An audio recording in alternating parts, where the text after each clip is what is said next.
বলের প্রভাবে নিচের দিকে পড়ে, অভিকর্ষ বলের দিকে পড়া মানে কি এমজির কারণে নিচের দিকে পড়ে, এতটুকু তো আমরা বলতে পারবো। তাহলে আমাদের যে আমরা যে সূত্র জানি যে ডাব্লিউ সমান এফ এস কস থিটা, এটা আমরা জানি। তাহলে এইখানে আমাদের থিটাটা হচ্ছে বল এবং সরণের মধ্যবর্তী কোণ। এবার তুমি একটা জিনিস লক্ষ্য করো ভাই, যে এই জায়গা থেকে বল যেটা, যদিও বলটাকে এই দিক প্রয়োগ করা হয়েছে তাহলে বস্তুটা এই দিকে আসার কথা, কিন্তু সরণ ঘটলো এই দিক, কিন্তু বস্তু কি আসলে ওই দিক সরণ ঘটছে? বস্তুর এই জায়গা থেকে নিচের দিকে পড়তেছে। তাহলে এই সরণ, এটা হচ্ছে সরণ, এই যে এই দিক, এই বরাবর হচ্ছে সরণ, আর বস্তু করতেছে এই দিক। তাহলে সরণ আর বলের মধ্যবর্তী কোণ কি? পুরাটা না। এই পুরাটা যদি সরণের কোণ হয় তাহলে এইটুকু কোণ হচ্ছে 90 ডিগ্রি, আমরা যতটুকু জানি। তাহলে আমরা এই জায়গায় বসাইতে পাবো যে এফ এস সমান, এই জায়গায় এই যে এফ তো বসাইলাম এস, এফ এস সমান কস থিটার জায়গায় বসাই দেবো 90 প্লাস থিটা। তাহলে এই যে 90 প্লাস থিটা, 90 প্লাস থিটা। তা আমরা কি জানি যে এফ এস কস, এই যে কসের পরিবর্তে এই যে কস 90 প্লাস থিটা সমান লেখা যায় সাইন থিটা। কি থিটা? Sine theta.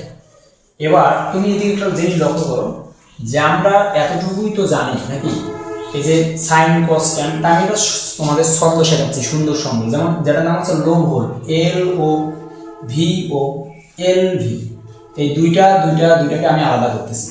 তাহলে যদি এল ভাগ ও, মানে এইখানে মনে রাখবা এল তে লম্ব, ও তে অতিভুজ, ভি তে ভূমি, ও তে অতিভুজ, এল তে লম্ব, ভি তে ভূমি। তাহলে আমরা যদি লম্ব ভাগ ভূমি লিখি, লম্ব ভাগ অতিভুজ লিখি, তাহলে হবে সাইন থিটা।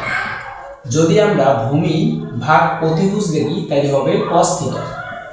আর যদি লিখি লম্ব ভাগ ভূমি তাহলে হবে ট্যান থিটা।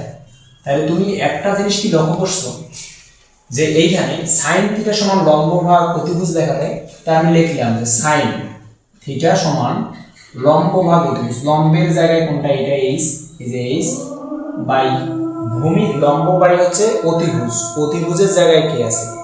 অতিভুজের জায়গায় আছে হচ্ছে এস, অতিভুজের জায়গায় কে আছে? এস। আমি চাইলেই এই যে এইচটাকে যদি আর গুণন করে দিই তাহলে লেখা যাবে এস, যেটা ছিল এস তো থাকবেই, এই দিকে ছিল সাইন থিটা, সাইন থিটা। তার মানে এই যে পুরা এই এস সাইন থিটার পরিবর্তে আমরা বসাইতে পাবো হচ্ছে এই এস সাইন থিটার পরিবর্তে বসাইতে পাবো এইচ।